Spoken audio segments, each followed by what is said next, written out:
Phase 1. Raw materials and parts receiving. The factory floor begins at the loading dock. Incoming shipments arrive daily carrying sheet metal coils for cabinets, chassis, and panels, copper tubing for refrigerant lines and coils, aluminum fins for condenser and evaporator coils, compressors sourced from specialized suppliers, the heart of the AC, electric motors for fans and blowers, PCBs/control boards, pre-manufactured circuit boards, capacitors, relays, contactors, wiring harnesses, refrigerant canisters, R410A or R32 in modern units, plastic injection molded parts, grills, vents, housings, fasteners, foam insulation, adhesives, filters. All incoming parts go through quality incoming inspection, IQC, dimensions checked, materials verified, defective lots rejected before they ever touch the line. Phase 2. Sheet metal fabrication. Raw steel becomes structure. Coil-fed stamping presses punch and cut sheet metal into exact shapes for the outer cabinet, base pan, and internal brackets.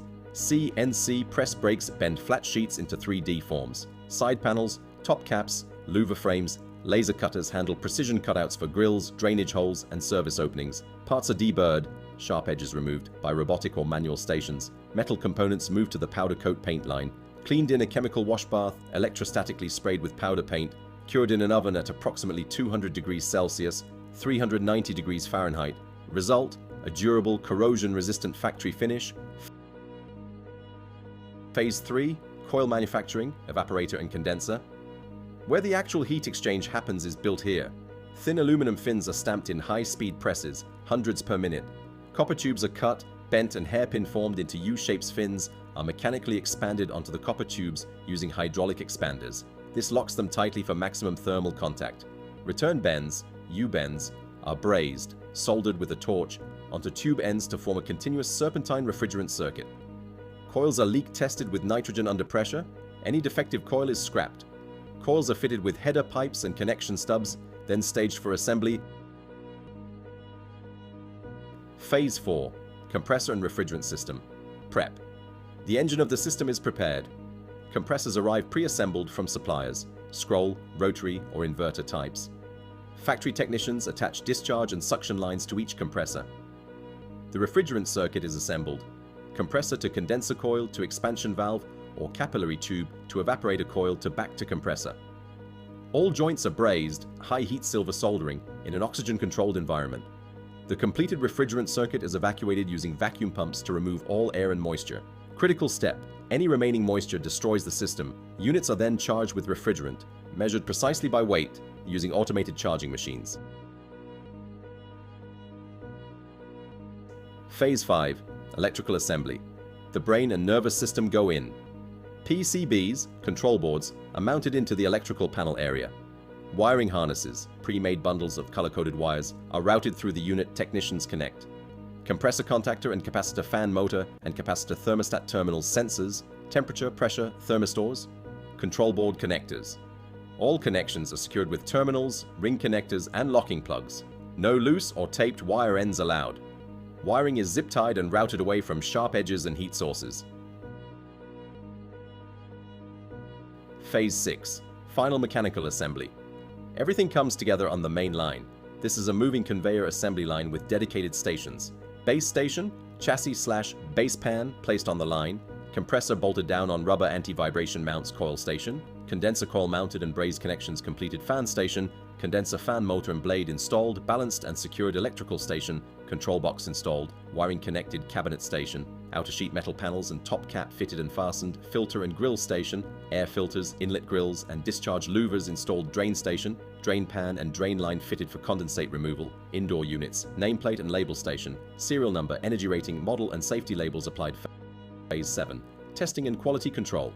Nothing ships until it proves it works.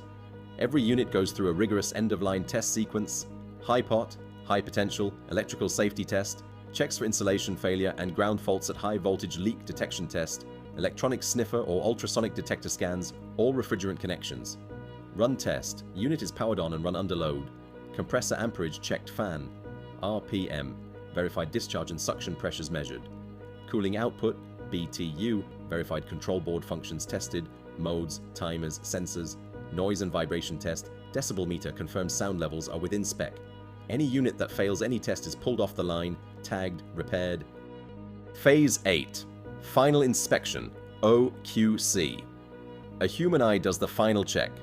Outgoing quality control inspectors examine each unit for surface defects, scratches, dents, paint chips, correct labeling and model markings.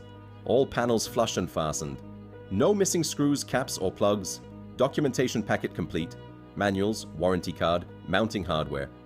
A random percentage of units are pulled for destructive/detailed audit testing, torn down and measured against engineering specs to catch any systemic drift in the line.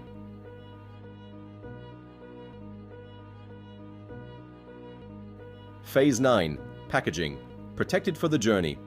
Units are wrapped in protective plastic film, placed into custom molded foam inserts, top and bottom, that cradle the unit perfectly boxed in double-wall corrugated cardboard, printed with the brand, model and handling instructions. Box is strapped or banded, bar-coded and palletized. Pallets are stretch-wrapped and staged in the finished goods warehouse. Phase 10. Shipping and distribution. From factory to your wall. Pallets are scanned into the warehouse management system, WMS. Orders are picked and loaded into trucks or shipping containers. Units travel to regional distribution centers, then to retailers, contractors, or direct to job sites. End destination, installed by an HVAC technician who connects refrigerant lines, electrical, and commissions the system, completing the journey from raw coil steel to cool air in your room. Total factory cycle time for one residential split AC unit in a modern high-volume factory, approximately 4 to 8 hours from raw parts to boxed finished product.